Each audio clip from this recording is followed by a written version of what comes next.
From RareGem Productions, this is Let's Get It Together. Support for Let's Get It Together comes from the Kwame Building Group, delivering total value through pure construction and program management services. Support also from Proficient Chiropractic, 2050 Woodson Road in Overland, Missouri, with Doctors Everett and Tipler, changing the way St. Louisans think about their health. Call 314-447-0725. Classroom. Grab a notepad. Today we welcome the Honorable Minister Louis Farrakhan. We can't just go to Washington on 10/10/15 pleading for justice from a 450-year-old enemy if we don't start where we live to curtail and do everything in our power to stop the violence and the fratricidal conflict that is going on inside our communities that is socially engineered by our enemies. The Million Man March, the 20th anniversary, justice or else. We'll be right back. I'm Jade Harrell. Power up with the positive with Let's Get It Together from anywhere you go. Download it today with the iHeartRadio app. Let's Get It Together, another positive production of RareGem Productions. Let's get it together. Come on in, everyone, and take your seats, please. This is the classroom, where we get a front row seat to expert instruction, information, and access. You won't leave the way you came. This classroom is all about knowledge. And knowledge is power. And the power is yours. Now, let's get it together. 20 years ago, St. Louis sent 40 buses, 4 chartered planes, and a host of private flights to Washington, D.C. for the Million Man March. 20 years later, the minister is calling for more than atonement, but that we demand and take a stand for justice. All right, Jade, I'm looking forward to your questions, and hopefully that God will give me good answers. I'm certain he will, and that was my prayer as well as I began preparing for this. But here we are in St. Louis. You're coming to St. Louis, a very pivotal point for us as we approach 1 year from the death of Michael Brown last year, August 9th. Can you tell me, sir, what specific message do you have for this city and how you see things for us here in St. Louis as we approach this 1 year mark? The death of Michael Brown is most significant, and Ferguson, Missouri is most significant because Michael Brown and Ferguson became the epicenter of a movement that has not stopped, that continues to grow because the murder of our young men is going on throughout the country and in different parts of the world. So the message is that our fight is on two fronts.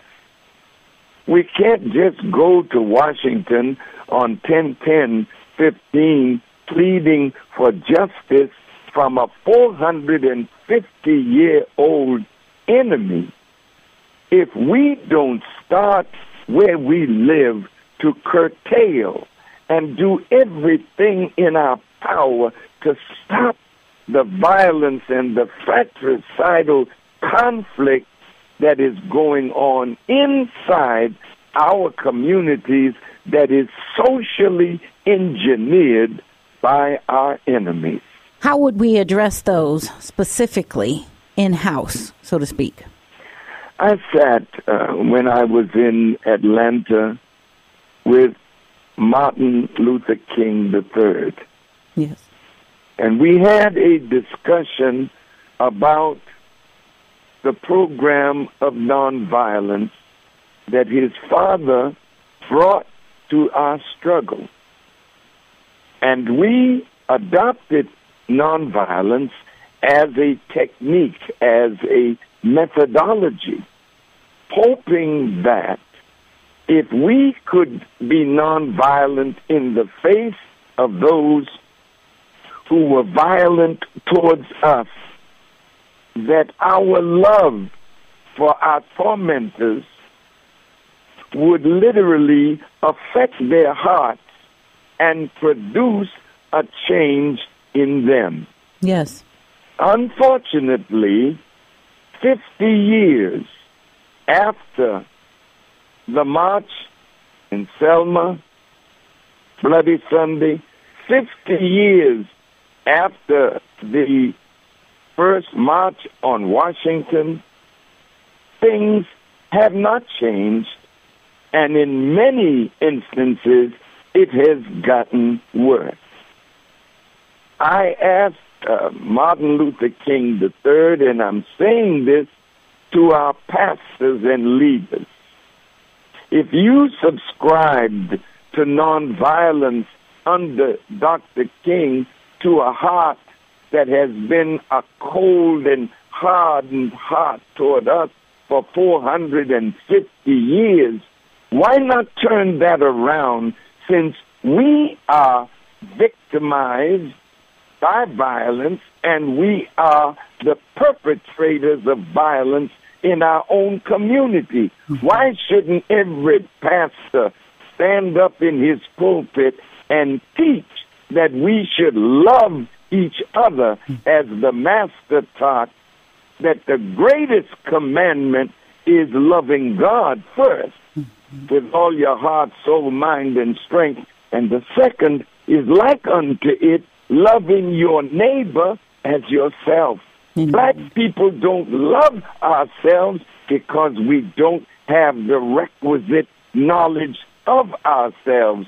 So our pastors have to teach nonviolence inside the house, in the home, in the community, and then let nonviolence spread abroad. And if we stop the violence with each other, we're in a stronger position to stop the violence of the police and others against ourselves. Indeed. I would have asked how the preachers would do that inside the churches where the young people that may be killing one another aren't there. Oh, that's a wonderful statement, my sister. Yes, sir. Because our young people are not in the church. Yes, sir. And Jesus' mission was not in a synagogue or a temple. Jesus' mission was in the highways and the byways where the people are. We have to come out of the church and the mosque and get in the street where the problems are and accept responsibility to help to change that violence that is going on in our community. Yes, we can teach it in the church, but the best way to teach it is to come out of the church and show our love for our own people and our lack of fear of our young people, and teach them to love themselves and give them a knowledge of self which God has brought to us through the Honorable Elijah Muhammad. And therefore, in our community, even though we are hated, we love one another, so you never find violence in us, among us. And we want to put that teaching among our people that we can stop this violence. And then when we go to the 450-year-old enemy, we go with strength because we go with unity as a solid wall. That's beautiful. So how are you mobilizing the hip-hop artists? Well, as I visit, first in Chicago, I have sat with about 80 gang leaders talking about stopping the violence. I talked to the senior gang leaders who started gang life way back in the 20s and 30s and 40s. And I told them, they asked me, what are our marching orders? I said, brother, go back where you started the problem and undo that problem with the knowledge that will produce growth and development rather than being disciples of gangsterism and thugism. So everywhere I've gone, rappers come out because they know Farrakhan is a teacher to help them change their lyrics to positive words that produce positive effects. These young rappers lead young people all over the world. So I want to help them to see their responsibility with their fame and notoriety, that they use words that inspire our young people to progressive things that produce good results. I agree. That is the mission of my company and my work. But I often hear folks ask or respond with, how is that positivity profitable? See, we want them to be positive. Yes. Of the lust of Pharaoh's wealth. We're living like the children of Israel lived 4,000 years ago in a very rich, modern Egypt. And we are in love with the material wealth of our former slave masters and their children. So when we put up a filthy rap that depicts our women in a way that is degrading and disrespectful, they publish it. They spread it abroad because they are not the friends of our community. They are the enemies, and they make us enemies of our own progress with a little money that gets us a little bling bling. Don't you know that we can make good profitable as evil has been made profitable? Yes, sir. We can make good words profitable as we have made filth and indecency profitable. It just takes a change of mind and heart, and then putting pressure on these wicked record executives that want to promote filth and indecency rather than respecting the human mind and feeding it properly. For Jesus said, as a man thinketh in his heart, so is he. So if we are feeding our people filth and evil that produce thought after these words, then we are promoting the degradation and destruction of our own community. Absolutely. That can change, and it can be made profitable. Absolutely. I certainly embrace and agree with that sentiment. Well, I have you for another 2 minutes, so please talk about the Million Man March 2015 and why justice or else. 20 years later, we went to Washington on the theme of atonement, reconciliation, and responsibility. I toured this country for 2 years talking to black men in particular, especially when I saw the movie Menace to Society and Colors and all these pictures that were sent all over the world showing young black men in a savage state with guns and drugs, etc.